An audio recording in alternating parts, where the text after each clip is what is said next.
کہ فلسطین کے مسلمانوں کے ساتھ جو حالات آج پیش آ رہے ہیں یہ نئی بات تو نہیں ہے، پچھلے 70 سالوں سے وہ اس ظلم کو برداشت کر رہے ہیں، لیکن اب حد ہو گئی ہے مسلمانوں۔ مسجد اقصیٰ میں، بیت المقدس میں اسرائیلی پولیس داخل ہو کر اپنے جوتوں سمیت اور گولیوں سے مسلمانوں کو نشانہ بنانا، باضابطہ ہمیں وہاں کی جو خبریں آ رہی ہیں، لوگ نماز میں مشغول ہیں، دعاؤں میں مشغول ہیں۔ کل بڑی رات تھی وہاں پر، کل لیلۃ القدر تھی، شب قدر کے لیے وہاں پر ہزاروں کی تعداد میں لوگ جمع ہیں، بچے بھی ہیں، بوڑھے بھی ہیں، جوان بھی ہیں، عورتیں بھی ہیں، وہ پیچھے آمین کہنے کے لیے آ بھی جاتی ہیں۔ ان سب کو ان ظالموں نے نشانہ بنایا ہے۔ مسجد اقصیٰ خون میں نہا رہی ہے، قبلہ اول ہمارا، بیت المقدس ہمارا، آج وہاں خون کی ہولی کھیلی جا رہی ہے۔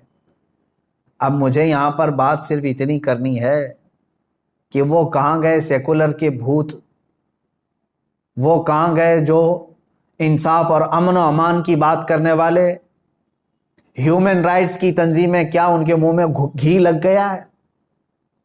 کیا ہے آج ان مسلمانوں کے خلاف جو حالات پیدا کیے جا رہے ہیں اسرائیلیوں کی طرف سے، اس پر کوئی آواز نہیں اٹھاتا؟ یہ دہشت گردی نہیں ہے میرے عزیزو؟ آپ سمجھو پوری دنیا ایک طرفہ دہشت گردی کے لیبل کو صرف مسلمانوں پر چسپاں کرنا چاہتی ہے۔ ورلڈ کا سب سے بڑا دہشت گرد ہے یہ اسرائیلی حکومت کے انڈر میں اس طرح کی جو سازشیں ہو رہی ہیں۔ آپ سوچیں کسی بھی مذہب کے، کسی بھی دھرم کے لوگ جب عبادت میں ہوتے ہیں تو گویا کہ وہ دنیا سے کنارہ ہو کر اپنے اپنے خدا کے پاس جا رہے ہیں، یہی تو ان کا تصور ہوتا ہے۔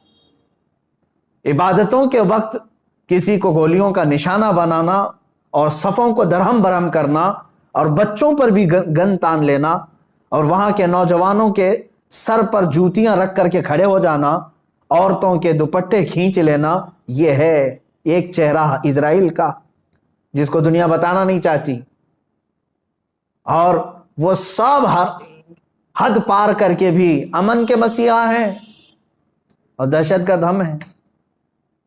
وہ قتل بھی کرتے ہیں تو چرچا نہیں ہوتا، ہم آہ بھی کہتے ہیں تو ہو جاتے ہیں بدنام۔ میرے عزیزو، اب یہ وقت قیامت کے قریب کا ہے۔ آپ دیکھو کہ تمہارا مسیحا ہے کون؟ کون تمہارے لیے آواز اٹھانے والا ہے؟ تقریباً 57 ممالک اسلامی نام سے جانے جاتے ہیں، ان میں کا کوئی لیڈر سوائے ترکی یا کچھ لوگوں کے؟ یہ سارے اپنے عیاشیوں میں مصروف ہیں۔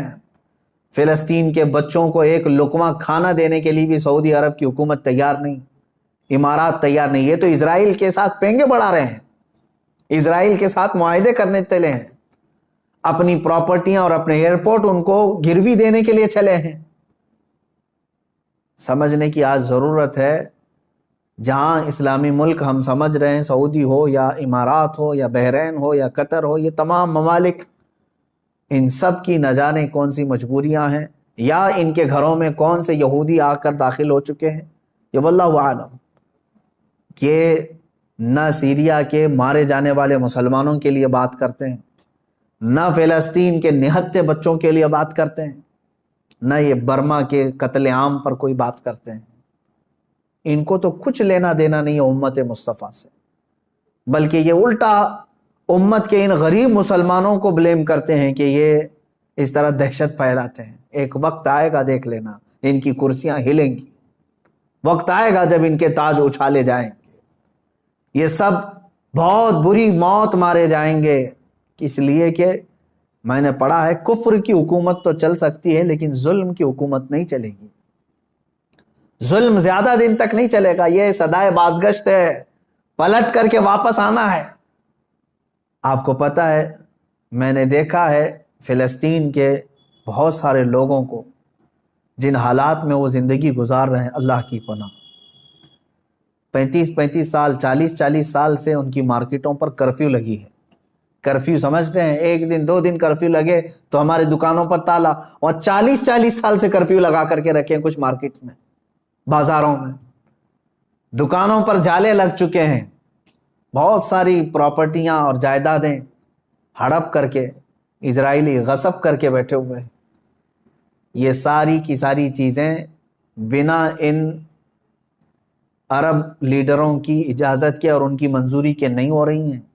یہ سب میں ان لوگوں کی ہمدردیاں شامل ہیں. انہوں نے سعودی ہو یا جتنے بھی یہ مسلم کنٹریز ہیں، فلسطین کے بچوں کے خون پر اپنی کرسیاں بچھائے ہوئے ہیں. آج ہمیں درد ہوتا ہے اس بات کا میرے عزیزوں کہ اب مسجد اقصیٰ کو بھی انہوں نے پامال کر دیا.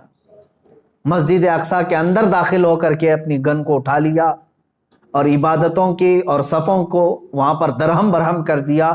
اب یہ تمہارے سمجھنے کا وقت آ چکا ہے. اب مسلمانوں تمہارے اتحاد کا وقت ہے. لیکن ہم تو یہاں سے آواز اٹھاتے ہیں، جتنا ہو سکے میں بیدار کرنے کے لیے آواز اٹھاتا ہوں، ورنہ رہ رہ کے 100 زخموں کا خیال آتا ہے. کس زخم پر ہم بات کریں آج؟ اسی لیے وہ حالی کا شعر مجھے یاد آتا ہے، رسول پاک کی طرف مخاطب ہو کر کے حالی نے کہا تھا، اے خاص ہے خاصان رسول وقت دعا ہے، امت پہ تیرے وقت عجب آ کے پڑا ہے. آج یہی حال تو ہے امت پر، ایسے حالات کہ ہماری بہنیں بہت چیخ رہی ہیں اپنی عزت کے لٹنے پر، ہماری ماؤں کو بے آبرو کیا جا رہا ہے، لیکن ان کی مدد کے لیے اٹھنے والا کوئی شہسوار نظر نہیں آتا. مشرق سے مغرب تک، شمال سے جنوب تک ایک چپی اور ایک خاموشی ہے.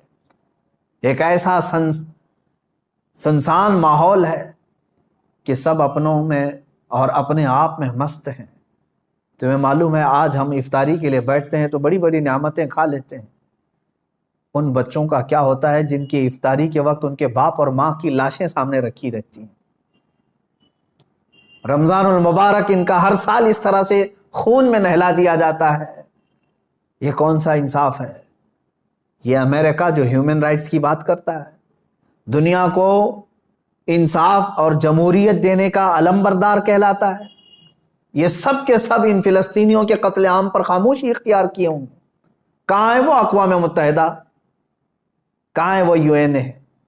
وہاں پر ان چیزوں کی بات نہیں ہوگی. ہاں، اگر ایک اسرائیلی مارا گیا یا ایک یہودی یا ایک عیسائی مارا گیا تو اس کے لیے تو بوال ہوگا. مسلمانوں کا خون سستا ہو چکا ہے، مسلمانوں کا خون بہت عام ہے کہ ان کو کوئی بھی بہا دے. اے مسلمانوں، اس لیے آج تمہیں واپس اپنے اسی قدم پر آنے کی ضرورت ہے جہاں پر رسول پاک نے تمہیں چھوڑا تھا. میرے آقا صلی اللہ تعالیٰ علیہ وسلم نے جو نقوش ہمیں دیے وہاں پر تمہیں واپس آنے کی ضرورت ہے. تم اگر دنیا کی رضامندی کے لیے اپنے آپ کو بیچتے ہو، چند لوگوں کی رضا کے لیے اپنے آپ کو بدلتے ہو، تو یاد رکھنا یہ دنیا کبھی تم سے راضی نہیں ہوگی، کبھی راضی نہیں ہوگی. کیوں نہ ہم رسول پاک صلی اللہ تعالیٰ علیہ وسلم کی رضا کے کام کریں، اللہ اور اس کے رسول راضی ہو جائیں، تو پھر ہماری وہ سابقہ قوت لوٹ آئے گی جس قوت سے قیصر و کسریٰ کانپتے تھے. وہ ایمانی غیرت واپس لوٹ آئے گی جس سے وقت کا چنگیز خان بھی ہل جاتا تھا، تھر تھر کانپتے تھے. وہ ایمانی غیرت اور حمیت واپس آ جائے گی. شرط صرف اتنی ہے، ان کنتم مؤمنین، تم سچے نبی کے غلام ہو جاؤ. ولا تہینوا ولا تحزنوا وانتم الاعلون، میرے رب کا وعدہ ہے کہ تم غم نہ کرو، پریشان مت ہو، تم بلند ہوگے، لیکن اس کے ساتھ ایک شرط ہے کہ تم نبی کی وفاداری تو کرو، غلامی میں تو آ جاؤ. آج فلسطین ہے، اس کے بعد شام ہے، اس کے بعد عراق ہے، اس کے بعد یمن ہے، پھر افغان ہے، برما ہے، یہ سب جگہ مذبح خانہ بنا ہوا ہے. جانور بھی اتنے نہیں کاٹے جاتے جتنے وہاں کے انسان کاٹے جاتے ہیں. میرے عزیزو، آج کے ان حالات کو دیکھ کر کے مجھے اندازہ ہو رہا ہے اب رب تبارک و تعالیٰ کا یہ قہر ہی تو ہے کورونا. جب ظلم بڑھتا ہے تو بلائیں بھی پھیلتی ہیں. یہ جتنے ظالم ہیں دیکھ لینا یہ بلاؤں میں گرفتار ہوں گے. آج یہ جو حالات پیدا ہوئے ہیں، کثرت سے یہ بیماری کا پھیل جانا اور کثرت سے موتوں کا ہو جانا، آپ کیا سمجھتے ہیں؟ یہ بھی ایک اللہ تعالیٰ کے غضب کی نشانی ہے، یہ اس کے قہر کی نشانی ہے. تمہارے پاس لاکھوں کروڑوں بھی ہوں گے، تم بچ نہیں پاؤ گے اس کی پکڑ سے. ظلم سے باز آ جاؤ. ظلم ایک ایسی چیز ہے جس کو کبھی دنیا نے پسند نہیں کیا، اور ہر ظالم کا انجام بہت سخت ہوا ہے.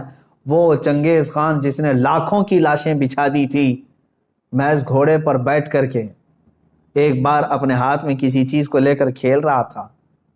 مجھے یاد آتی ہے بات آج فلسطین کے بچوں کے لیے اب بھی میری امید ہے. لوگ یہ کہتے ہوں گے ان کے پاس کچھ نہیں، ارے وہ چھوٹے کنکر اور پتھر سے مقابلہ کر رہے ہیں، سامنے والے پیٹروٹ میزائل لے کر کھڑے.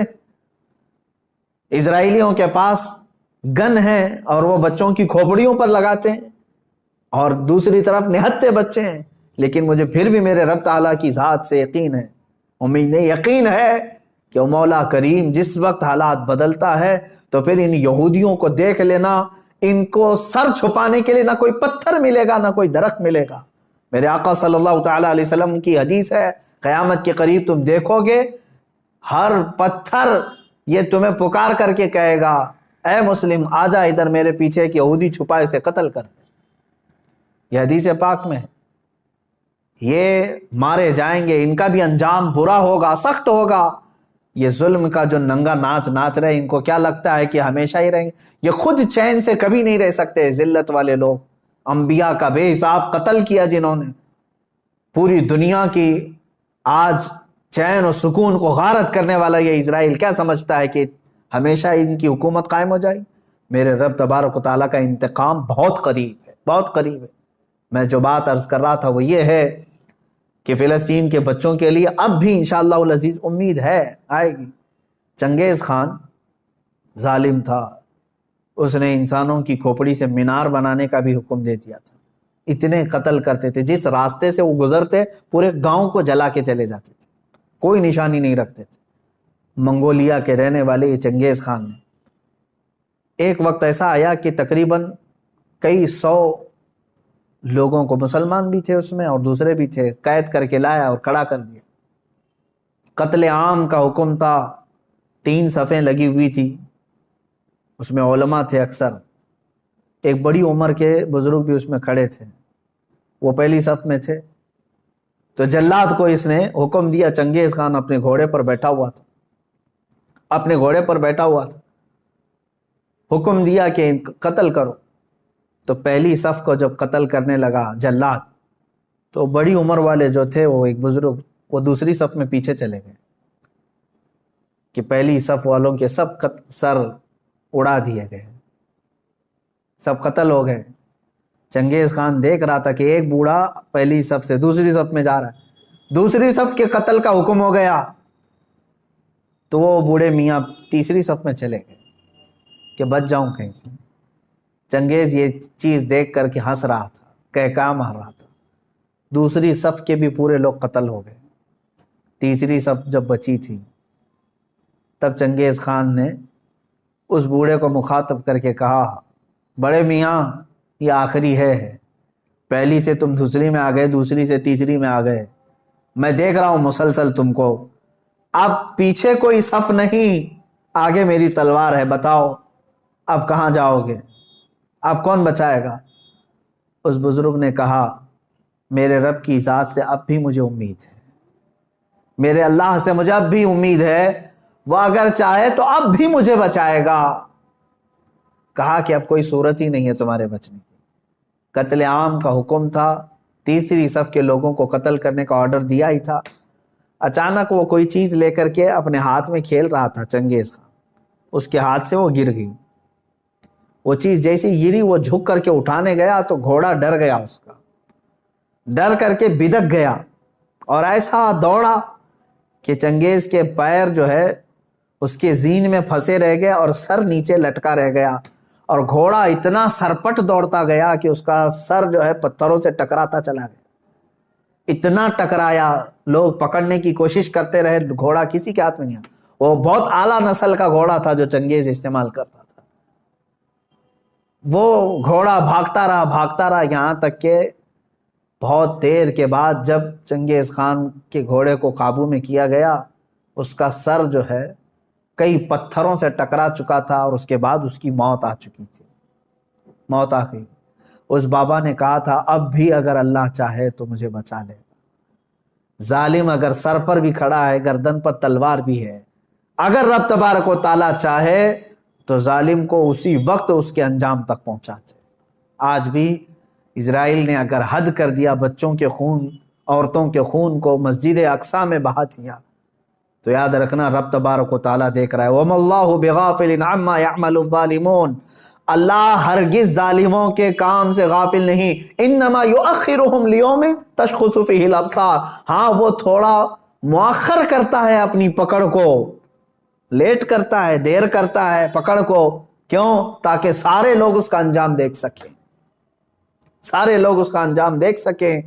وہ تھوڑا سا ڈیلے کر کے بعد میں پکڑ کرتا ہے، اور جو ڈھیل ہوتی ہے اس کو کوئی یہ نہ سمجھ لے کہ وہ جو کر رہا ہے اچھا کر رہا ہے.